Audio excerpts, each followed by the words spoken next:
撕成碎片，便会和我百朝队其中的黄暴系建立铁教，派遣高手。哦，是这家伙。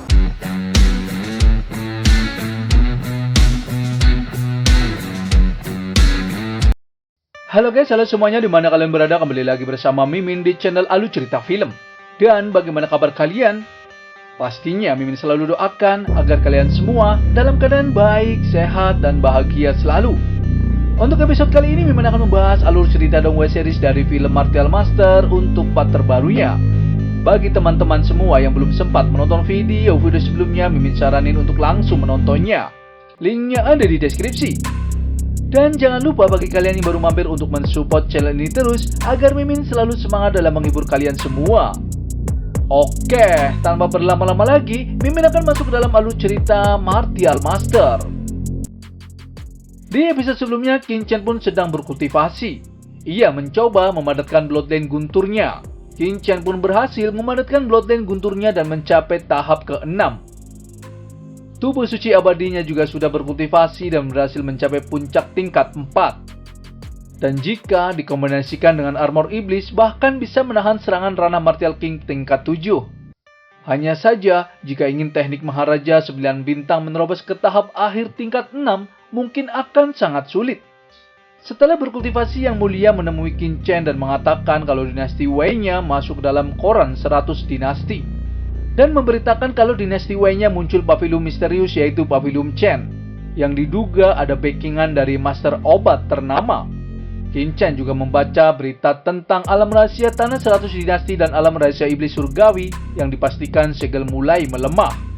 Dan menurut perkataan pavilion Tianji, 90 hari kemudian alam rahasia iblis surgawi akan terbuka. Jadi Qin Chen pun bertanya kepada Yang Mulia apa itu alam rahasia iblis surgawi.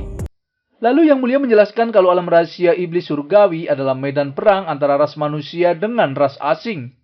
Dan itu adalah alam rahasia terpenting yang berada di tanah 100 dinastinya. Qin Chen pun mulai mengerti dan kemungkinan itu adalah tempat yang dimaksud ibu kota selatan kuno. Yang Mulia juga menjelaskan kalau alam rahasia iblis surgawi lahir sejak zaman kuno. Dan tersembunyi jauh di dalam ruang dan waktu. Setiap 100 tahun alam rahasia iblis surgawi akan terhubung dengan tanah 100 dinastinya dan membentuk jalan untuk para pejuang memasukinya. Pada saat itu, semua praktisi di tanah 100 dinasti akan berkumpul di kota Shaotian dan menguji kelayakan untuk memasuki alam rahasia. Akan tetapi pintu masuk ke alam rahasia iblis surgawi sangatlah ketat. Begitu Master Martial Emperor masuk akan tercabik-cabik oleh nafas yang begitu ganas. Dan itu semua menghalangi kerakusan dari banyak kekuatan di domain Baitian. Qin Chen tahu kalau beberapa runtuhan kuno memang membatasi kultivasi para kontestannya. Basis kultivasi kuat dapat menyebabkan pulsasi ruang yang hebat dan menyebabkan retakan alam rahasia. Di saat itu juga Yang Mulia dan leluhur Leng memberi hormat kepada Lord Qin Chen. Qin Chen pun terkejut kenapa mereka memberi hormat kepadanya. Lalu Yang Mulia menjelaskan kalau menurut aturan, hanya dengan memiliki kultivasi dinasti tengah, maka praktisi Martial King memenuhi syarat untuk masuk. Yang Mulia berkata jika bukan karena Lord Qin Chen, Yang Mulia dan leluhurnya pasti akan menyesalinya seumur hidup. Ia juga mengatakan kalau Qin Chen mungkin tidak tahu. Setelah munculnya alam rahasia iblis surgawi, sekelompok pertama Ranah Martial King setengah langkah yang dapat keluar hidup-hidup. Dan ada 7 orang yang menerobos ke Ranah Martial King dan mendirikan 7 dinasti paling awal. Ia juga menjelaskan setelah alam rahasia iblis surgawi terbuka berkali-kali, ada lebih banyak praktisi Martial King, kemudian mendirikan tempat yang disebut tanah 100 dinasti. Terlebih lagi saat itu sekte iblis darah, ribuan tahun yang lalu ada leluhur yang memasuki alam rahasia iblis surgawi dan mendirikan dinasti. Setelah menerobos ranah Martial Emperor, ia ingin menyatukan tanah 100 dinasti dan mendapatkan alam rahasia iblis surgawi. Kemudian, Pavilion Bill dan Tanah Suci Bloodline serta pasukan lainnya mengirim semua master untuk membunuhnya. Dan juga berhasil menghancurkan sekte Iblis Darah.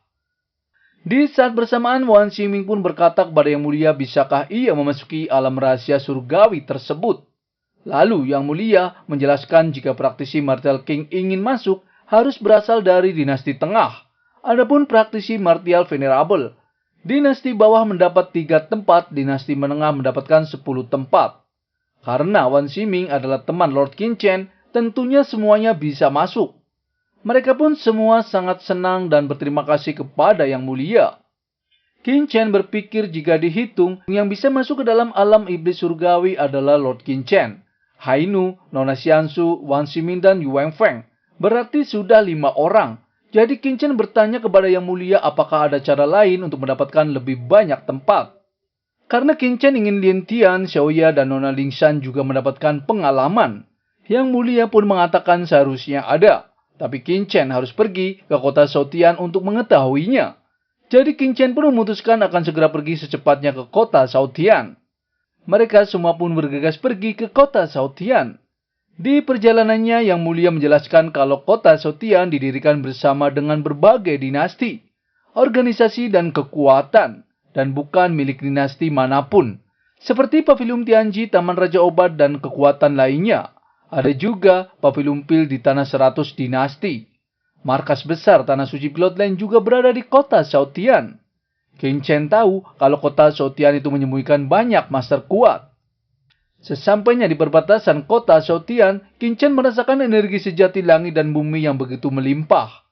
Lalu Yang Mulia menjelaskan kepada Qin Chen kalau kota Shaotian adalah pusat Tanah 100 Dinasti. Dan 7 dinasti teratas dari 100 dinasti terletak di dekat kota tersebut.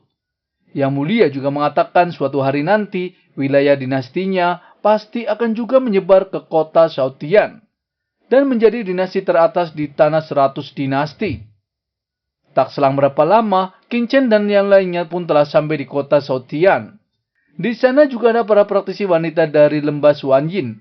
Putri ketujuh berkata kalau mereka hanya murid lembah Suanyin. Dan dalam hal bakat, Tuan Putri mungkin tidak lebih buruk dari mereka semua.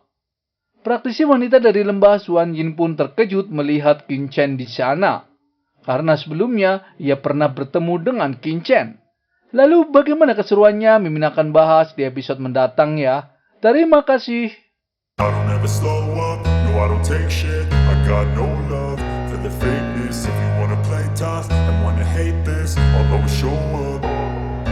I don't ever slow up, no I don't take shit. I got no love for the fakeness. If you wanna play tough and wanna hate this, I'll always show up and make a statement. I don't ever slow up, no I don't take shit. I got no love for the fakeness. If you wanna play tough and wanna hate this, I'll always show up and make a statement. Everything I do so instinctive and so passionate. Every word I move so descriptive like an adjective. I got a vendetta against people who patented being negative when you should be getting after it.